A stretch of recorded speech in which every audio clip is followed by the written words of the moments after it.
সবার নাস্তা খাওয়ার শেষে আমি আমার নিজের নাস্তা খেতে বসলাম। আসসালামু আলাইকুম, সবাই কেমন আছেন? আশা করি দেশ এবং দেশের বাইরে থেকে যারা আপনারা সব সময় আমার ভিডিও দেখেন সবাই আল্লাহর রহমতে ভালো আছেন, সুস্থ আছেন। আমিও আমার পরিবারের সবাইকে নিয়ে আলহামদুলিল্লাহ আল্লাহ পাকের অশেষ মেহেরবানিতে ভালো আছি। প্রতিনিয়ত ভালো এবং সুস্থ থাকা আল্লাহ পাকের নেয়ামত।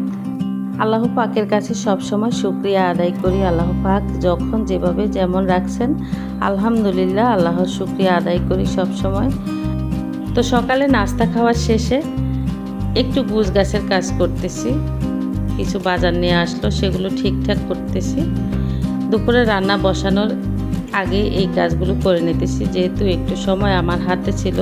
রান্না বসানোর আগে এই কাজগুলো করে শেষ করলাম, তারপর পুরো রান্নাঘরটা গুছিয়ে দুপুরে রান্না বসাবো আর কিছু পরিষ্কারের কাজও করব।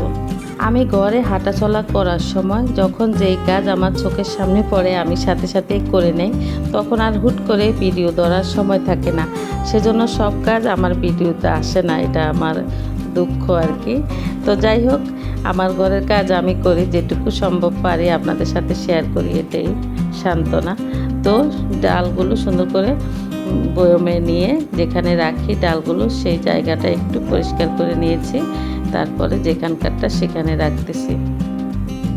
এই যে এখানে খালি যে জারগুলো দেখা যায় এগুলো খালি হয়ে গেছে, এগুলোতে পাস্তা রাখি, বাজার থেকে পাস্তা কিনে নিয়ে তারপর এগুলাতে রাখি, এগুলা শেষ তো পাস্তা নিয়ে আসতে হবে। আর মাসের তো প্রথম শুরু হলো মাত্র, বাজারও করতে হবে, অনেক বাজারে শেষ হয়ে গেছে, তো যেটা একদম জরুরি দরকার সেটা আর কি অল্প অল্প করে নিয়ে আসি, পরে একসাথে বাজার করে নিব। তো অনেক দিন মশারির ডাল পাতলা করে রান্না করা হয় না, তো আমার ছোটো ছেলে আমার মেয়ে একটু পাতলা ডাল এরকম করে রান্না করলে সাথে একটু মাছ ভাজা করে দিলে অনেক মজা করে ভাত খেতে পারে। তো ওদের জন্য ডাল আর মাছ ভাজা করে নিয়েছি, আর বাকি তরকারি একটু পরে রান্না করব। এখানে আমি আমার শোকেসের যে সামনের অংশে একটু ধুলাবালু চোখে পড়ে আর কি দেখা যায়। এত বড় শোকেস পরিষ্কার করতে 2 দিন সময় তো লাগে, আর শোকেসের ভিতরে বিভিন্ন রকমের কাছের জিনিসপত্র আছে, এগুলো আমার একা হাতে একদিনে পরিষ্কার করা সম্ভব হয়ে ওঠে না। তো আমি 6 মাস 1 বছর পর পুরো শোকেসটাই পরিষ্কার করি। তো মাঝে মধ্যে এভাবে সামনের অংশ দিয়ে যেটুকু সম্ভব ধুলাবালুগুলো পরিষ্কার করে নিই। তো এখন যেহেতু একটু বেশি চোখে পড়তেছে, তো এখান দিয়ে আসা যাওয়া করতে আমার শরীর মন ফিসফিস করে যে কখন এগুলো পরিষ্কার করব। তো নাস্তা খাওয়া শেষে রান্নাঘরে কিছু কাজ গুছিয়ে তারপর এই কাজগুলো করে নিচ্ছি।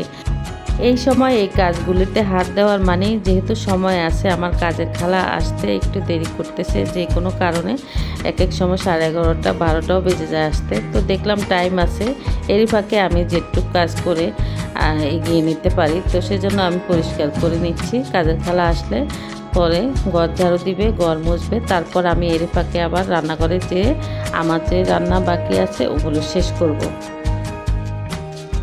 এই তো শোকেসের ভিতরে পুরো অংশটাই মুছে নিয়েছি, বাহিরের অংশটা পরিষ্কার করব পরে। ভিতরটা পরিষ্কার করতে করতে আমার কাজের খালা চলে আসছে, তাই আর বাহিরের অংশ আমি ধরলাম না। বাহিরের অংশ পরিষ্কার করতে বেশি সময় লাগবে না, স্প্রে করে সুন্দর করে মুছে নিব। এরই ফাঁকে আমার একটু খিদাও লাগছে। আগের দিনে সেমাই রান্না করা ফ্রিজে ছিল, তো ঠান্ডা ঠান্ডা সেমাই আমিও নিলাম, খালা যে আসছে খালাকেও একটু দিলাম, আর ঠান্ডা 1 গ্লাস পানি খেয়ে শান্তি করলাম শরীরকে মনকে। তারপর আবার কাজে নিয়োজিত হলাম।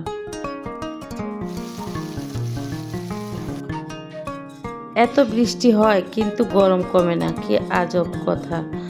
এত বৃষ্টি হলে শরীর মন ঠান্ডা হয়ে যাওয়ার কথা।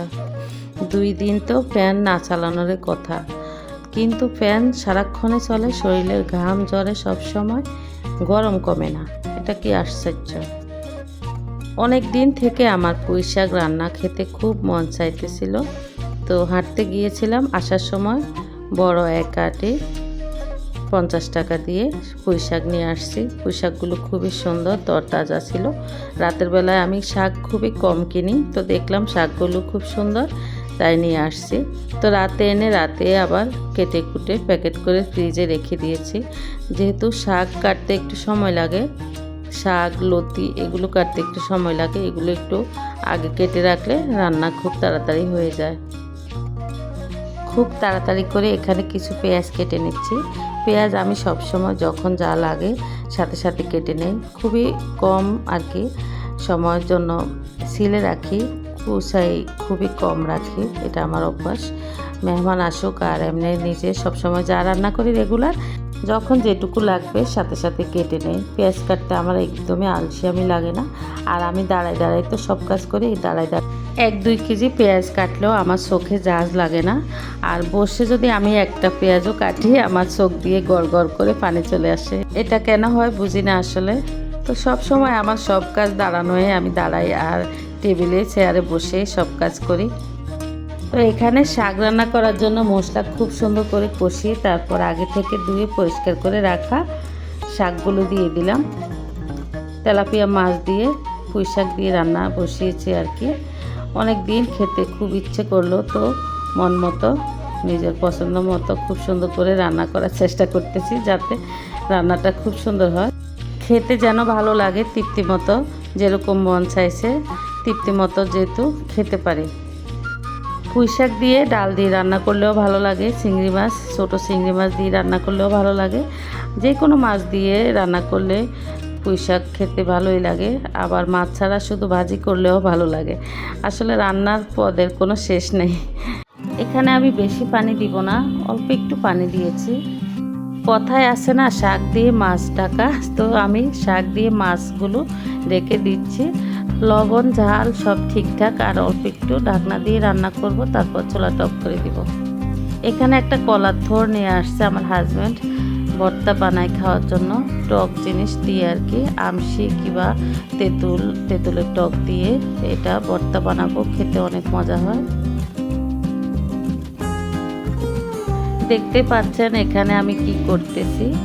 আমি সন্ধ্যার সময় কি খাবো, জাল জাল জিনিস খেতে আমার খুব ইচ্ছে করতেছিল, তো ফ্রিজ থেকে মুরগির মাংস বের করে নিয়ে অনেক বেশি করে মরিচ দিয়ে একটু চিকেন ভাজলাম আর কি, ঝাল ঝাল করে।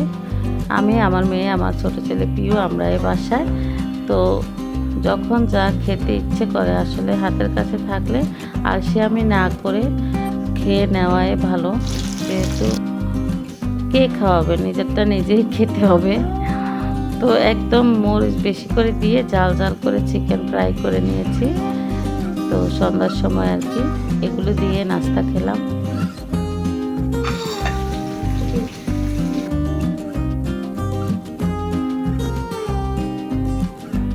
এই তো খুব সুন্দর করে জাল জাল চিকেন ফ্রাই করে নিয়েছি। চুলায় চা বসিয়ে চিকেন ফ্রাইগুলো খেয়ে তারপর চা খাবো।